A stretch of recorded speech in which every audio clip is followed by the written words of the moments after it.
अब हम आगे बढ़ते हैं और आज हम न्यूट्रिशन के बारे में डिटेल से स्टडी करेंगे।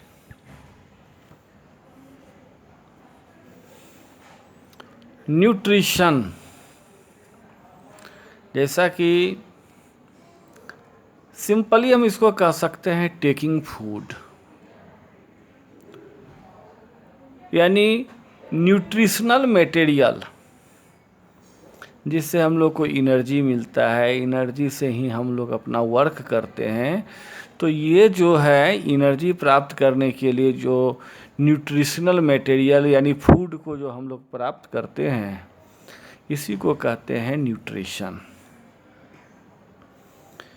तो प्लांट हो या एनिमल्स, दोनों लिविंग थिंग्स है, दोनों को न्यूट्रिशन की ज़रूरत है। How do living things get their food? Living things यानी प्लांट्स, एनिमल्स, प्लांट्स और एनिमल्स का न्यूट्रिशन अलग अलग होता है। पहले हम एनिमल्स के बारे में जान लें। एनिमल्स जो है, जो फूड प्राप्त करता है, वह कॉम्प्लेक्स ऑर्गेनिक कंपाउंड। तो कॉम्प्लेक्स ऑर्गेनिक कंपाउंड जैसे कि फैट्स, कार्बोहाइड्रेट, प्रोटीन, ये सब जो हैं कॉम्प्लेक्स ऑर्गेनिक कंपाउंड है। इसके साथ ही कुछ इनऑर्गेनिक कंपाउंड भी हैं, इनऑर्गेनिक मटेरियल भी हैं, एलिमेंट्स हैं, जैसे iron, calcium, sodium, phosphorus, magnesium. ये सब जो हैं प्लांट्स या एनिमल्स जो प्राप्त करते हैं, ये सब उनकी रिक्वायरमेंट है, उनकी ज़रूरत है, उससे वह एनर्जी प्राप्त करते हैं। साथ ही हमारे बॉडी का मेंटेनेंस होता है और रिपेयरिंग होता है। चलिए प्लांट्स और एनिमल्स के बारे में हम और जानें। प्लांट्स जो ग्रीन प्लांट हैं, तो ग्रीन प्लांट्स जो हैं फूड स्वयं बनाते हैं, स्वयं मैन्युफैक्चर करते हैं फूड को। तो जो स्वयं फूड मैन्युफैक्चर करते हैं उसे कहा जाता है ऑटोट्रॉफ्स। और जो दूसरे के द्वारा बनाए गए फूड को यूज करता है for getting energy are known as heterotrophs. यानी प्लांट्स में, ग्रीन प्लांट्स में ऑटोट्रॉफिक न्यूट्रिशन होता है और एनिमल्स में या फंगी में इसमें हेट्रोट्रॉफिक न्यूट्रिशन होता है। तो हम दो प्रकार के न्यूट्रिशन जान गए, autotrophic nutrition and heterotrophic nutrition. First autotrophic nutrition, ये ग्रीन प्लांट्स में होता है। ग्रीन प्लांट्स में क्लोरोफिल पाया जाता है, जिसके कारण उसके जो पार्ट्स हैं, ये लीफ हैं या उसके कुछ प्लांट्स के स्टेम हैं, उसका कलर जो है ग्रीन, वह किसके कारण होता है? एक काइंड ऑफ पिगमेंट, एक प्रकार का कलर है जिसका नाम है क्लोरोफिल। ये क्लोरोफिल क्लोरोप्लास्ट में होता है। प्लांट सेल के अंदर क्लोरोप्लास्ट होते हैं। आप जान चुके हैं प्लास्टिड्स 3 टाइप्स हैं, क्लोरोप्लास्ट, क्रोमोप्लास्ट एंड ल्यूकोप्लास्ट। तो ये जो क्लोरोप्लास्ट है उसी में ग्रीन पिगमेंट, हरा रंग के रूप में होता है क्लोरोफिल। ये क्लोरोफिल फोटोसिंथेसिस में हेल्प करता है और फोटोसिंथेसिस के द्वारा ये प्लांट जो हैं ग्रीन प्लांट, वह मैन्युफैक्चर फूड को करते हैं, फूड बनाते हैं, यानी फूड का मैन्युफैक्चर करते हैं। तो ये जो फूड का मैन्युफैक्चरिंग जो है by the use of carbon dioxide and water in the presence of sunlight and chlorophyll is known as photosynthesis. यानी फोटोसिंथेसिस में कार्बोहाइड्रेट वाटर पार्टिकल्स एटमॉस्फेयर से लेता है प्लांट्स, और उसके अंदर क्या होते हैं, क्लोरोफिल होते हैं जो सनलाइट को एब्जॉर्ब कर लेता है, और इस प्रकार से हमारे प्लांट्स के द्वारा फूड बनते हैं in the form of glucose, glucose के रूप में, कार्बोहाइड्रेट के रूप में बनते हैं, है ना, जिसे हम ऑटोट्रॉपिक न्यूट्रिशन कहते हैं। तो ये फूड जो है बनने के बाद प्लांट्स में स्टोर होता है in the form of glycogen. Glycogen एक नाम है, बहुत इम्पोर्टेंट है, क्वेश्चन पूछा जाता है कि किस फॉर्म में फूड जो है प्लांट्स में स्टोर होता है, तो किस फॉर्म में होता है, ग्लाइकोजन के रूप में। ये photosynthesis 6CO2 plus 12H2O in the presence of chlorophyll and sunlight क्या बनता है, glucose, oxygen and water particles. तो ये जो होते हैं ये प्रोसेस, ये 3 इवेंट्स में इसको हम बांट देते हैं।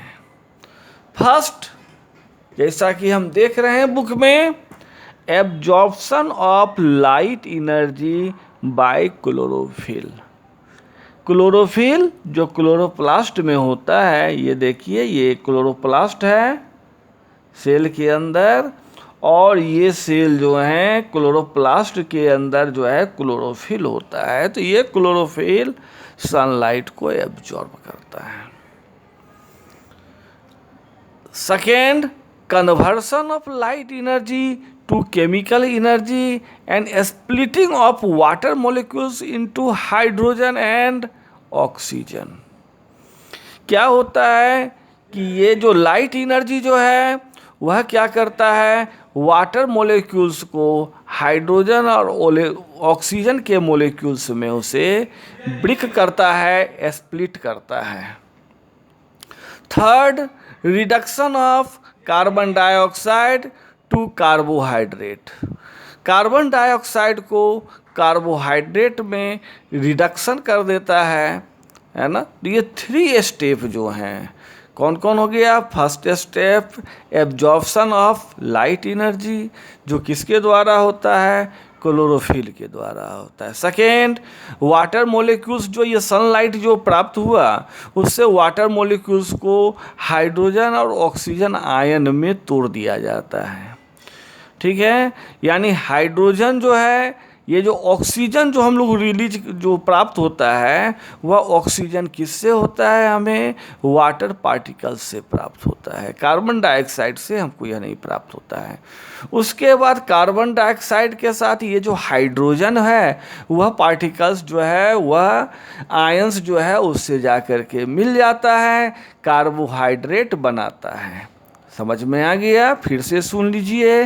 क्लोरोफिल सनलाइट को एब्जॉर्ब किया, फर्स्ट। सेकेंड, लाइट एनर्जी जो है वह प्राप्त हुआ, वह क्या किया, वाटर मॉलिक्यूल्स को तोड़ दिया, क्या चीज़ में, हाइड्रोजन आयन और ऑक्सीजन आयन में। तो ये ऑक्सीजन जो है, ऑक्सीजन गैस के रूप में जो बाय प्रोडक्ट निकलता है फोटोसिंथेसिस में, ये जो हम देख रहे हैं ऑक्सीजन, यही ऑक्सीजन वाटर पार्टिकल्स के टूटने से निकला। और ये जो हाइड्रोजन पार्टिकल्स जो बच गया, हाइड्रोजन आयंस जो बच गया, वह कार्बन डाइऑक्साइड से जाकर के मिल जाता है और कार्बोहाइड्रेट बनाता है। चलिए हम ये देखें, ये एक पतला लीफ है, लीफ के एक पतले जो चौड़ाई भाग है उसको काटा गया है, क्रॉस सेक्शन लिया गया, तो क्रॉस सेक्शन इतने मोटे, जो मोटाई जो होती है लीफ की, जो थिकनेस है, उसको इतने भागों में, इतने बड़े फिगर में दिखाया गया है। सबसे अपर पार्ट्स जो है वह वैक्सी क्यूटिकल का बना हुआ है। उसके बाद जो है यूनिसेलुलर, एक सेल का जो एक लेयर होता है, सेल का यूनिसेलुलर लेयर बनते हैं, जिसको हम कहते हैं अपर एपिडर्मिस। उसके बाद जो है ये भाग जो हो गया ये मेजोडर्मिस। तो मेजोडर्मिस में ही क्लोरोप्लास्ट होते हैं, जो कि इधर की ओर है, लीफ के फ्रंट पोर्शन में है, फ्रंट पोर्शन में।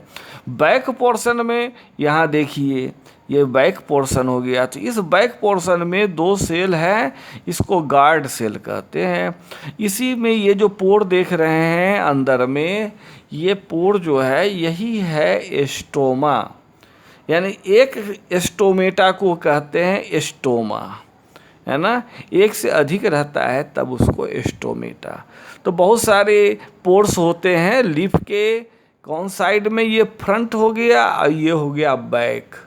तो बैक पोर्शन में, है ना, बहुत सारे पोर्स होते हैं जिसको कहते हैं हम एस्टोमेटा। तो एस्टोमेटा से कार्बन डाइऑक्साइड इंटर किया, इंटर करने के बाद ये क्लोरोप्लास्ट तक यहाँ पर पहुँचा साइटोप्लाज्म में, और यहीं पर आने के बाद उसका फोटोसिंथेसिस के द्वारा क्या प्राप्त हो गया, ग्लूकोज और ऑक्सीजन और वाटर पार्टिकल्स। ठीक है, आगे हम देखें। जैसा कि हम जानते हैं कि सनलाइट के प्रेजेंस में एस्टोमेटा जो है वह ओपन होता है। एस्टोमेटा ओपन होता है सनलाइट के प्रेजेंस में, और अब्सेंस में यानी नाइट को यह बंद हो जाता है। लेकिन जो डेजर्ट प्लांट हैं, डेजर्ट मरुभूमि में पाए जाने वाले जो प्लांट हैं, जिसको जेरोफाइटिक प्लांट भी कहते हैं, तो ये जेरोफाइटिक प्लांट्स जो हैं उसमें कार्बन डाइऑक्साइड एस्टोमेटा के द्वारा रात्रि में ही एब्जॉर्ब किए जाते हैं, डे टाइम में वह बंद रहता है।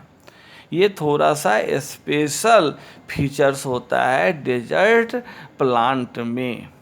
ठीक है, अब आगे हम देखें एस्टोमेटा किस प्रकार से खुलता है और किस प्रकार से बंद होता है। ये हम देख रहे हैं, ये ओपन एस्टोमेटा, आइए क्लोज्ड एस्टोमेटा। एस्टोमेटा यानी एस्टोमेटल पोर है। ये एस्टोमेटल पोर कब खुलता है, जब ये गार्ड सेल जो है उसमें स्वेलिंग हो जाता है। ये गार्ड सेल जब होता है, स्वेल हो जाता है, तो ये बीन शेप्ड यानी बीन सीड शेप्ड यानी किनारे में ये जो भाग जो है ये ओपन हो जाता है। ये डे टाइम में होता है, क्योंकि इन the presence of sunlight these guard cells start absorb a lot of water. Water को यह एब्जॉर्ब करने लगता है। जब यह वाटर को एब्जॉर्ब करता है तो इसमें स्वेलिंग होता है, फूल जाता है, फूलने के कारण इसका एस्टोमेटा ओपन हो जाता है। और जब नाइट होता है तो नाइट में ये क्या करता है, वाटर को लूज कर देता है, वाटर को रिलीज कर देता है। रिलीज करने के बाद ये क्या हो जाता है, इसमें श्रिंक हो जाता है या सिकुड़ जाता है, जिसके कारण ये जो बीच का जो स्पेस है वह क्लोज हो जाता है। इस प्रकार से एस्टोमेटा क्लोज होता है। तो एस्टोमेटा जब क्लोज होगा तो कार्बन डाइऑक्साइड अंदर नहीं जाएगा, एस्टोमेटा ओपन रहेगा तो कार्बन डाइऑक्साइड अंदर जाएगा और फोटोसिंथेसिस को यह कराएगा। नेक्स्ट क्लास में आगे कुछ